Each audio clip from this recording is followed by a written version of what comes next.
ইলায় ভারতের মধ্যে প্রথম একজন যুদ্ধ বিমানের পাইলট বঞ্চন নিশ্চয় আপনারা জানছেন। এটাও একটা আমরার একটা সৌভাগ্য নারী, আমরার একটা সুনাম, যার জন্য ফড়ার মতো যদি কেউ ফড়াটারে যদি খাজো লাগায় অবশ্যই সে উচ্চ স্থানও যাইতে পারবো, কোনো অসুবিধা নাই। আর কিছু জিনিস আছে ফড়াও লাগে, কিছু ব্রেকিংও লাগে, হলা না, ব্রেকিংও লাগে।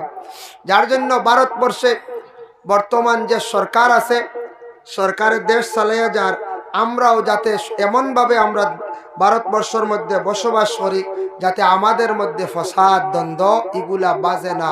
আমরা এমনভাবে চলতাম যাদের বিবেক জ্ঞান নিজে খাটাইতাম, কিভাবে চললে, কিভাবে সুন্দরভাবে চললে আমরা ইসলামের ক্ষতি হইতো না, নিজের ক্ষতি হইতো না, আরেক আমার লগর বাইর ক্ষতি হইতো না, এইভাবে নিজে বিবেকরে খাটাইতাম।